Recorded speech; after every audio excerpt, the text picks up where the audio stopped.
All right, everybody. Welcome back to Anime Anarchy. This Uh, is Chance. and I'm Sean.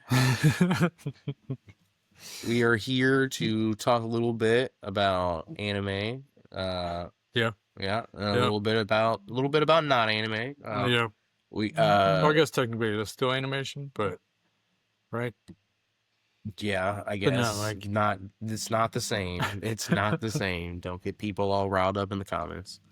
Yeah. So we're still watching JJK.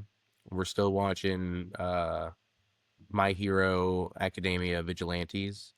And then we are anticipating the new Star Wars show, Maul Shadow Lord, coming out very soon. We cannot wait to start watching that. So we want to talk a little bit about like what we know so far about it, and what kind of to expect going in, and any maybe like theories that we may have about what's going to happen because we know where he ends. yeah, exactly. So, Yeah. but how does he get there? Right. So, why don't we start with that? And when you just said you know how he ends, it was it was a very anticlimactic battle with Obi-Wan Kenobi. Yeah. I thought it was going to be a lot better. I was a little disappointed. Yeah. You Uh, thought so? but I guess that just shows the difference in Yeah. power and experience. So Sam Witwer, the guy who plays he plays Maul. He's the voice of Maul. And technically he'll actually be kind of like so he's actually performing their so they filmed the show almost in live action, at least like to capture like him. Like the mocap stuff. Yeah. So he did all of his stuff in live action for the show so that they could at least especially for like any like big like emotional like kind of scenes or whatever, so that they can get all of his facial expressions, everything perfect for the animation of like what would Maul actually like be feeling, right now. So Yeah. it's going to be like really detailed like that. And Sam Witwer is kind of like the expert on Maul at this point because he's been playing the part for so long. And Dave Filoni has always given him a big uh, like creative input with the character. So they did a lot of back and forth, talking about his character arc in the Clone Wars and how that was going to go. So he had a lot of input with this, and when an actor cares that much about a role that they're playing, that the performance is always going to be phenomenal. Oh, for sure. Yeah. And he is such a great voice actor. He was also Star Killer in the Force Unleashed. I didn't know. That's Yeah, awesome. yeah. Yeah. But it's going to be out April 6th. April Yeah. 6th. April 6th. It's going to pick up some point after the last time we saw Maul, which was season 7 of the Clone Wars. He escaped from that Republic cruiser when Order 66 happened, and we haven't seen him since. Yeah. So he's going to be starting back from the bottom. No more, his Mandalorians are gone. Right. He's not a Sith Lord. He's not a Sith anymore. His brother's dead. All of his criminal or savage. Yeah, his criminal organizations have split up, and aren't working together anymore, or for him. So he's going to start off kind of with nothing and have to build himself back up in the underworld while also surviving against the Empire, who would definitely still be trying to hunt him down. Right. Exactly. So would this, well, obviously it would be. So this would be the time between the Clone Wars and his time in Rebels. Yes. Right. Yeah. So just for a little context, when we meet Maul in Rebels, it's probably he's in that Sith temple. Yeah. Well, Rebels takes place from like 3 or 4 years before Yavin up to up to the last, like the year that the Battle of Yavin takes place. Hmm. So Ezra and Thrawn disappear realistically just a couple of months before the Death Star battle, which is crazy to think about, Yeah. that he would have been there. But Otherwise. because, I mean, you can see in Andor where they, at the very end, where they're assembling still Yeah. the Death Star, and that's right when Rebels ended as well. Well, so Andor is in a slightly different situation where Andor season 2 ends literally, like, the thing that Andor is doing at the very end is he's going to go meet the spy that he kills in the very beginning of Rogue One, and Rogue One ends actually in episode 4, because the ending scene of Rogue One is Princess Leia escaping the Battle of Scarif with the Death Star plans, Right. and Yes. Darth Vader chasing after her, Yeah. and it ends on the opening scene of A New Hope. Yeah. So realistically, Andor season 2 ends What's up, Nick? a week at max before A New Hope. Yeah. Yeah. And it would have been really cool because you know for a fact that Andor and Rebels were going on around the same time. Yeah. Yeah. Yeah. Because for sure. Mon Mothma was, went to Yavin. So and you notice, like, the speech Yeah. speech that she gave in Andor Mhm. is very similar to the speech that she gave in Rebels, and canonically it's supposed to be the same speech. They just changed it a bit for Andor. Yeah. But yeah, technically in universe that's the same speech. Yeah. So, like, when you see the hologram in Andor, in the background off screen you have the Phoenix cell around her because she's on their ship. Right. Yeah. So it would have been cool to, like, maybe have a little bit of that the live action, like, Rebels in there. Yeah, like, the camera pans over and shows, like, Zeb. Yeah, that would be sick. Yeah. Just standing over to the side. But who's the one with the pink hair? From what, in Rebels? Oh, that's Sabine. Yeah, she is a Mandalorian. Yeah. Yeah. She's Sabine very Wren. badass. Yes. Oh, from JJK. You're talking about the main character? The man thing? Talking about Yuji? Itadori? Yeah, he's the main character. Yeah. Dude, just Google. Just Google character list. I believe I have to do it even though we watch the shows all the time. I need still to have do to it do a it. lot of the times just to remember people's names. Yeah. Because one thing about animes that you don't really see quite as much in other shows, it's so many characters. Like, there's often so many, like, main characters and side characters and other characters to keep track of, like, compared to, like, I don't know, like, in Rebels, like, I don't know, you don't get as many named characters, I don't feel like, as in most anime. You know what I mean? Right. Like, in any given single episode, you probably need to know, like, 8 names max. Yeah. And it's the same, and, like, 6 or 7 of them are the same throughout the entire show. Yeah. You know what I mean? Yeah. Like, yeah. So 100%. But yeah, also watching, I've been watching Bad Batch, still on the Star Wars train here. And it was really cool to see Hera as her younger self, and being able to see her parents, her mom and dad in action. Of course, in Rebels you see her dad in action, but we get to see kind of how that occupation on their planet, or was it Ryloth? Yeah. Came to be, and came to continue. Or continue. So, because you think about it, Ryloth hasn't not been under siege since the Clone War started. Because the Separatists conquered it, had it under control, and then for most of the Clone Wars, the Battle of Ryloth, like, was ongoing for, like, most of the war. Yeah. When the Republic finally won, and it's like the same thing with Mandalore, like, they were there, Order 66 happened, the Empire was immediately formed, and then them being there for literal legitimate security turned them into an occupation force. Yeah. So like Ryloth, Kashyyyk, etc., a lot of planets have never not been enslaved since the beginning of the Clone Wars. Just crazy, but and how you see how when she first flew, she first started flying.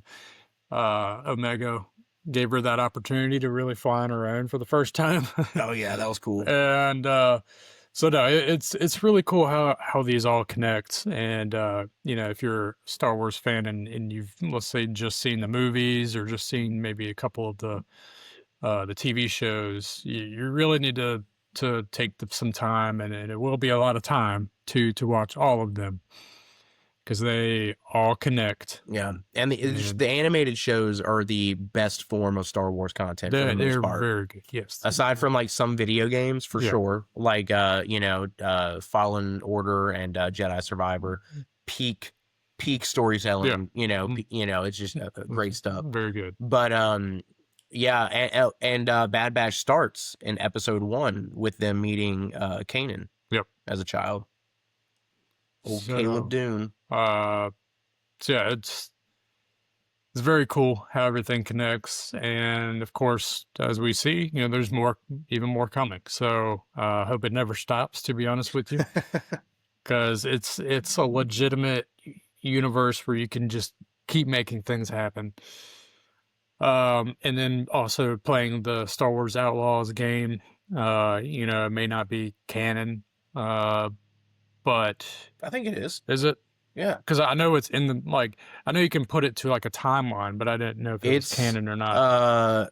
It's during it's hang on, I think it's during the like the main trilogy. Yeah, it is. I mean, it is. I'm not sure exactly at what point.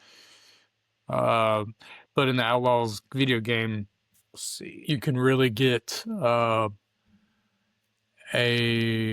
view of, let's say like a smuggler's world. You get into the syndicates a lot more, like the Hutts, the Pikes, the Crimson Dawn, and it's very cool to kind of see like the underworld of that, rather than just being around Jedi and Sith and the Empire. And that's another thing that makes me so excited for Maul. Yeah. Exactly, because that's more of an underworld aspect to it as well.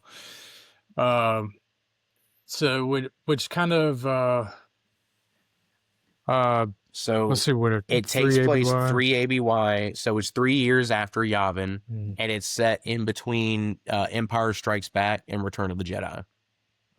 That's where Outlaws takes place. Gotcha. Okay. Cool. So now we know that's canon. That's pretty cool. Yeah. But yeah, really amazing game so far. Haven't beaten it or anything like that, but there is a little bit of a segue here. If you want to go ahead and start talking about vigilantes. Okay.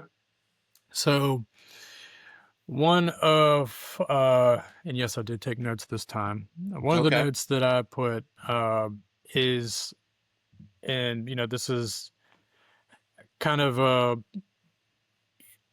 during the whole thing, they're really, even like with the help of Aizawa with the Racerhead, they're really starting to make connections in, let's say, the underground, these guys that are kind of living on the streets, but they are nice guys, right? But they, you could tell they grew up. They're just in bad, grew up in bad situations, and this is kind of all they know, So, and now, if you watch like the latest episode, and at the end of it, they're even the big like black octopus guy. Yeah. Is, he does not all amped up on like trigger and all that stuff. Not, his mind's not like manipulated. He's really nice, and they're all kind of like this like ragtag family, Oh, absolutely. just living on the streets, kind of have like a warehouse, and they're all kind of helping each other with Aizawa, trying to connect the dots on these certain crimes with Trigger and all that stuff. But it's really cool to see that aspect of it rather than the main show of just seeing like the straight heroes and villains. Yeah. And the bad guys are bad guys, and Right. the good guys are good guys. But seeing Yeah. that like this giant gray area that's in vigilantes is really cool.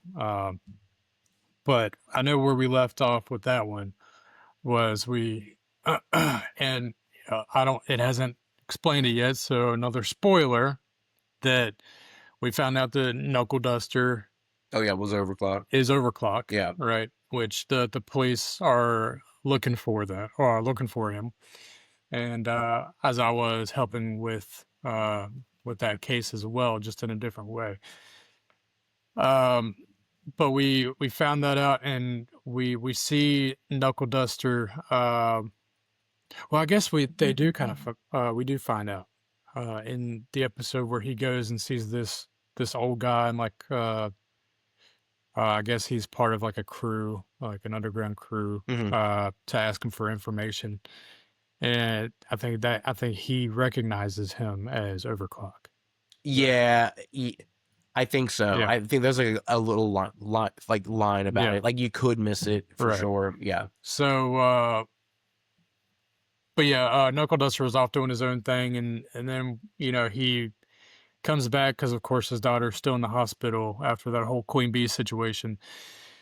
And she and he sees every now and again Koichi and Pop Step like doing what they do, right? Yeah. And doing the vigilante work, and also like trying to help the citizens get to safety. And it's funny because he hasn't like revealed himself to them again yet, right? Yeah. But even Koichi is like, master, like you just like Yeah, kind of he kinda- sees him in the corner of his Yeah. eye.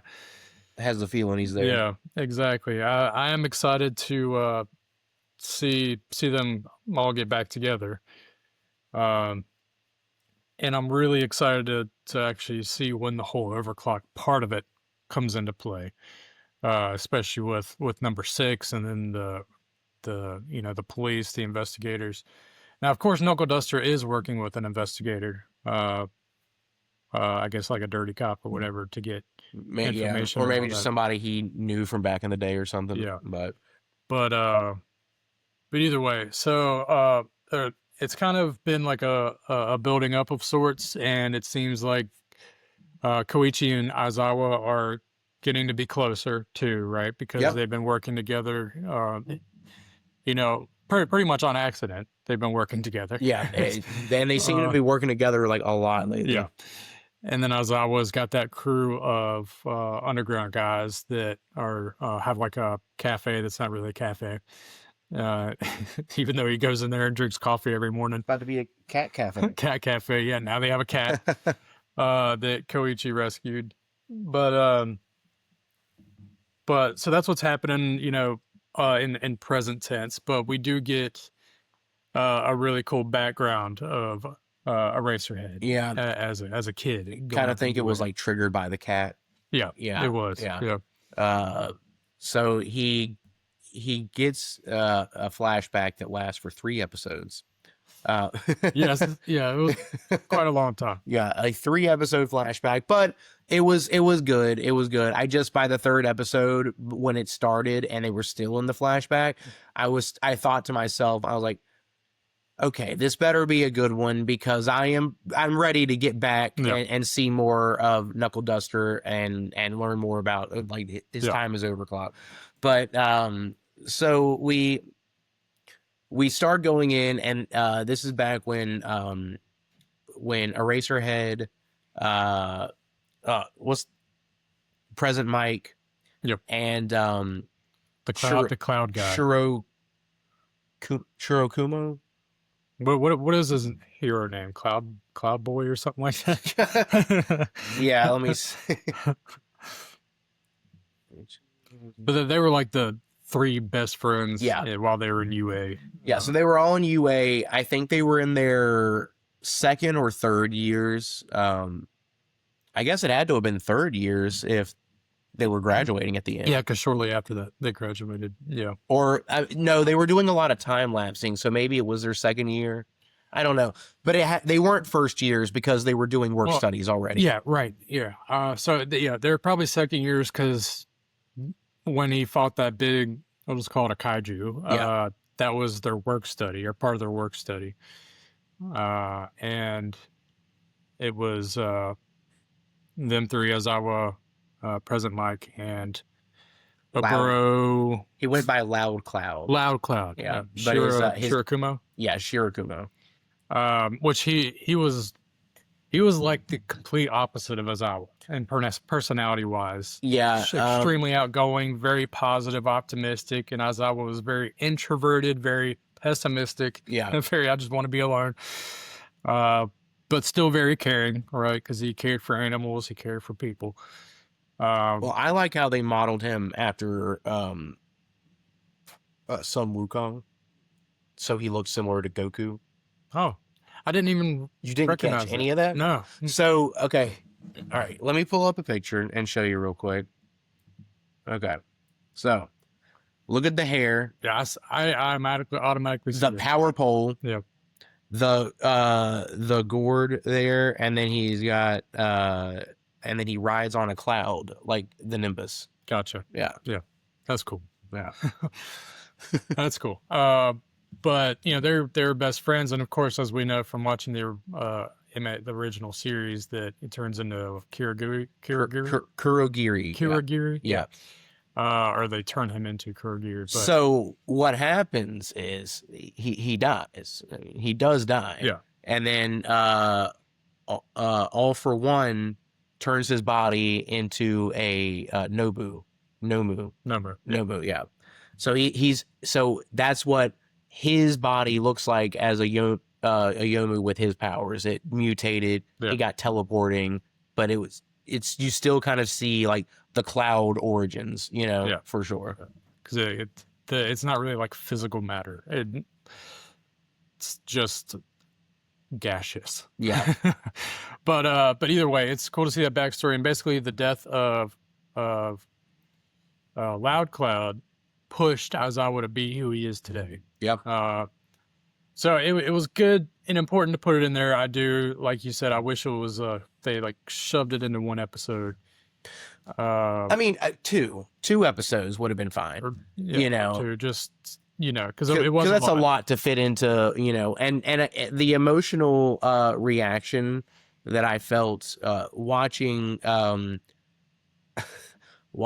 Aizawa, after the battle, asking about where's Kumo, and they're just all basically like, they don't want to tell him that he's dead, but he's dead, Right. And he just is like in denial because he thought he was hearing his voice the entire time from the little speaker. Yeah. And he wasn't, because he was dead for sure. Right. The speaker was busted. Yeah. So it wasn't even that. It wasn't even a pre-recorded something. Yeah. Right.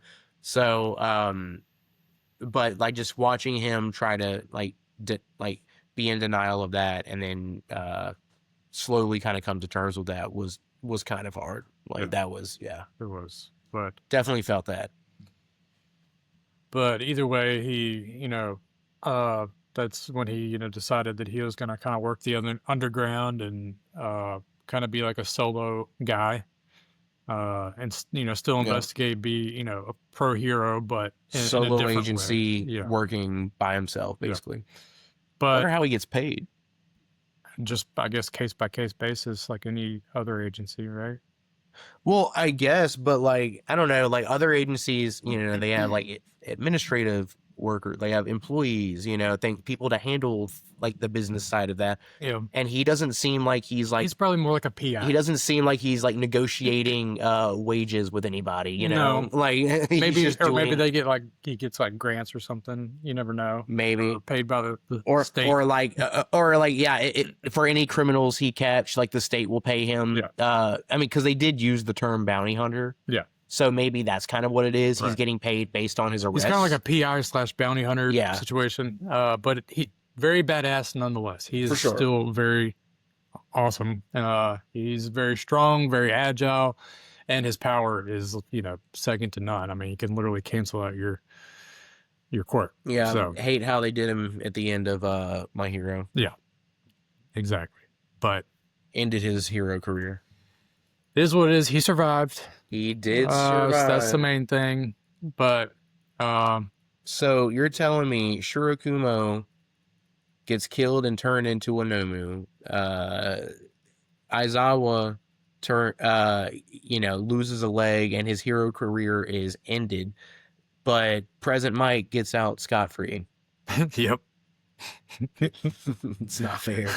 He's the most annoying of all of them. He is, but he was the least integral of the whole situation, in my opinion. Yeah, honestly, I think he was only really in a total of like 5 minutes of the 3 episodes. Right. So his like yeah.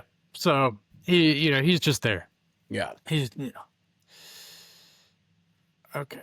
Spam. So but yeah, so that's Vigilante so far. I mean, like I said, not a tremendous amount. It's basically just been some storytelling and kind of getting our bearings for the next step, which will hopefully be soon. Yeah. Next episode, it looks like it's going to be Captain Celebrity again. So they're going to go to America. And we're going to get the whole Captain Celebrity situation again, which it's a little bit of comic relief. He's kind of funny. He's kind of a douchebag. He's all about his ego and self-image. Yeah, and his powers are useful enough that, he's actually kind of useful to have around if things go sideways. Yeah, 100%. He might not be like, I don't know, the first person I think of to come save the day, but like I would probably, like, if I needed a hero to come help me out, no questions asked, and I had Captain Celebrity's number, I'd probably call him. Yeah. It's not like he's not like Superman, but he's yeah, he's no All Might, right. But I mean, he clearly has super strength and he can fly, right?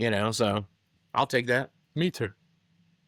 But on to our main discussion for this episode. JJK season 3 has been interesting so far. Has not been what I expected. So, well, okay, let's just say the first 6 episodes have not been what I expected. You were expecting more action? Yes. Yeah. But the last few episodes have been coming along. Like we got action, we got the Culling Game full in motion. Some people have been playing it for 12 days. Yeah. Already. Right? So they're already in survival mode, like straight Battle Royale. Oh yeah. In these colonies. So we talked about the Culling Game and the rules in our short extra episode that we had, and that was a lot of information to take in. I apologize for that, but that's what it is. That was basically the first few episodes of just trying to figure out what the hell the Culling Game was. And I'll be honest, now I am about 2 episodes or so behind from where Sean is, but even where I'm at, I still barely understand what's happening. I'm just here for the fights. Yeah. So which no, nothing really important has happened in the 2 episodes that you've haven't seen yet. Okay. It's more so them getting into the colonies. So they basically went to a fight club. Yuji and Panda was already already there. Yeah. And fighting. I have seen that. They were doing it kind of secretly. God bless you. I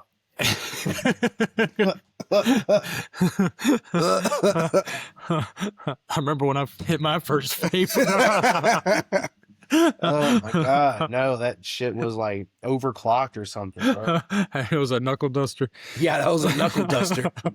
But, all right. So they were kind of doing it in the secret. They weren't supposed to let anybody know they're from Jujutsu High.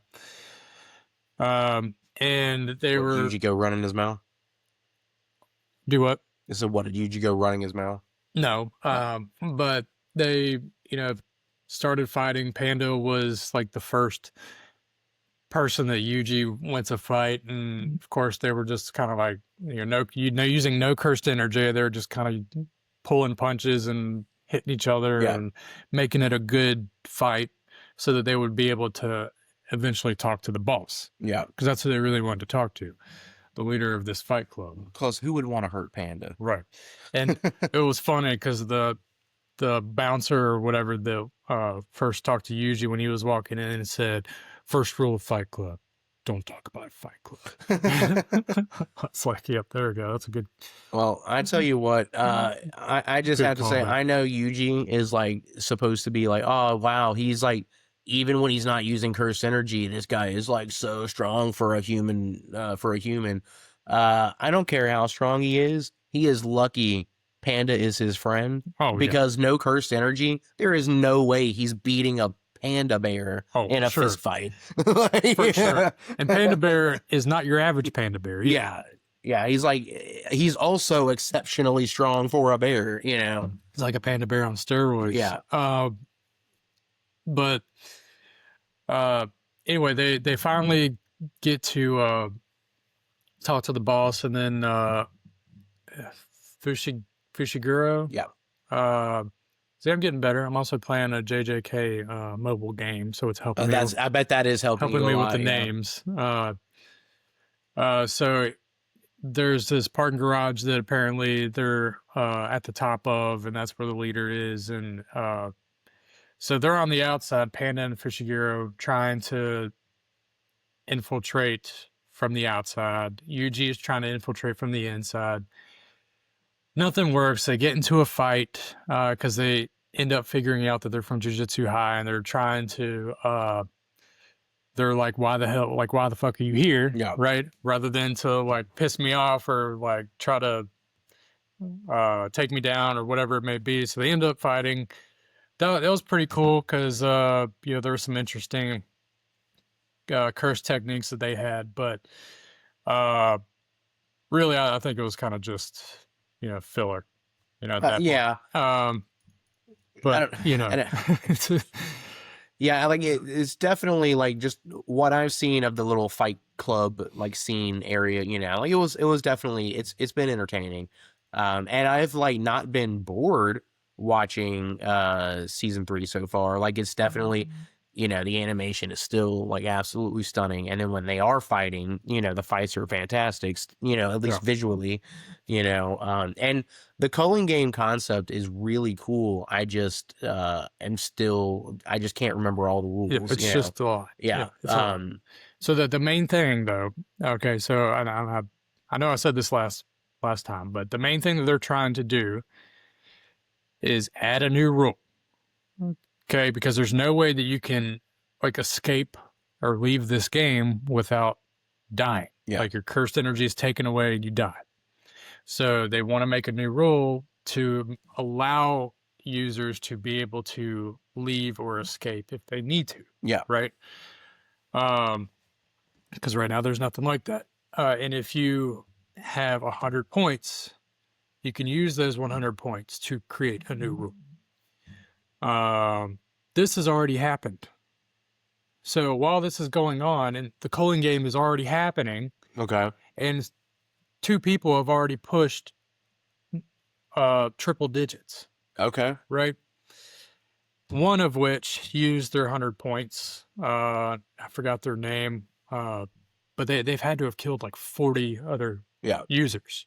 Probably most of them were like average people, starting out, and then they remember you can get cursed energy and then be a player of the game. Yeah. So they have no idea what the hell is going on. They probably, got weeded out first or whatever. For sure. But this guy already used 100 of his points. He had 200 points. He used 100 of his points to create a new rule to reveal the information, all the information of every other player. And I think he's searching for Itadori. Okay. That's probably true. And so that has already, somebody has already used that, right?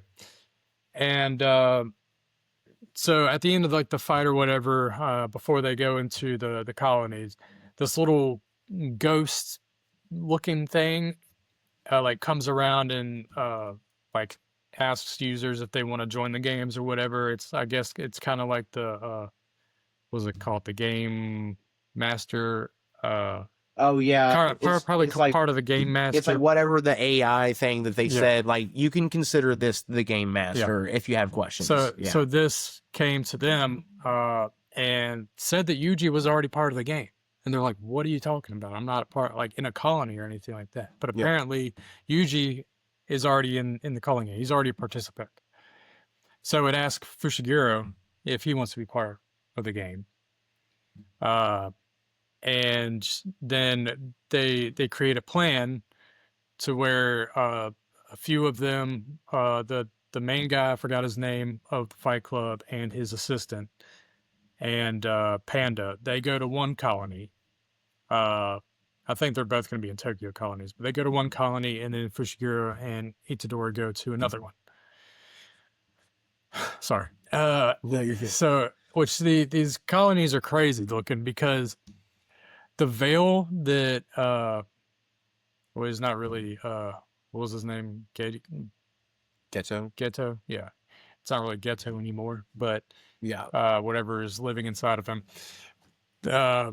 built these barriers, and they're literally massive. Like if you look, it even shows like a scale that's like kind of a little bit above the earth. These things are massive columns of just darkness that are over top, like cylinders that are like over top these spaces in Japan. Yeah. And you could like see them from space. That's ridiculous. Crazy. So to be able to go into the veil, you literally just walk up to it.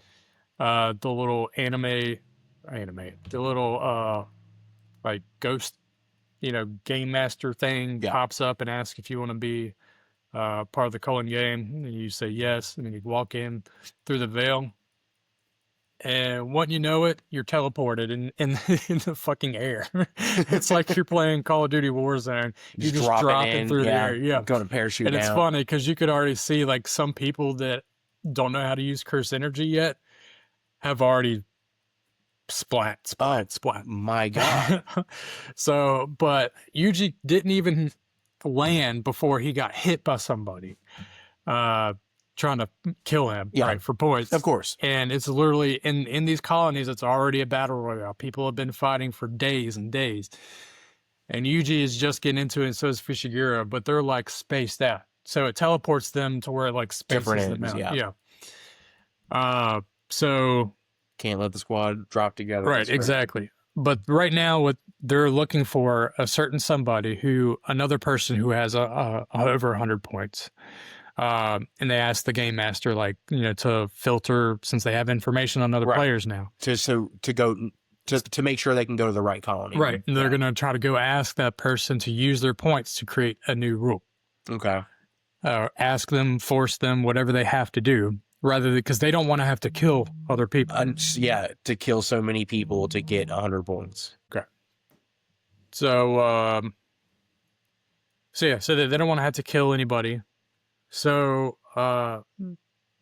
basically, they want to be able to use other people's points to make a new rule. And I think the first rule that they want to try to do is have the ability to transfer points to other players. Okay. So that way they don't have to like kill people. Other people don't have to kill people to, keep people from, after the time limit is up, from perishing, right? Okay. If you don't have any points and losing a curse technique or whatever. So, I mean, it's still very fucking complicated. But that's the game plan right now. And then where it ended was Yuji found this guy, and he's a lawyer, a defense lawyer, and he didn't want to make a new rule. He said that this he was tired of justice not being served, blah blah blah. The last 2 episodes was, them getting in the colony Okay. and starting this process of finding that guy, and then it ends finding that guy, and Yuji and that guy, I forgot his name, fighting because he's gonna have to just beat it out of him until he can get the 100 points. That's basically his thing. Like, keep beating him down until he actually uses his 100 points to create a new rule. I don't think he's trying to kill him, but Now, if Yuji killed him, would he get the 100 points? Would the points transfer, or would he just get however many points you get for killing someone? I think you just get how many points you get for killing. That's unfortunate. Yeah. Okay. Yeah. There But goes my plan. so a lot of stuff has happened. All right. Informational wise. Yeah, quite a lot. Going forward, I'm looking forward to more action and less intense reading to figure out what the hell is going on with the Culling Game. Yeah, we are some dummies just here for good flashy fights. Give us good fights. So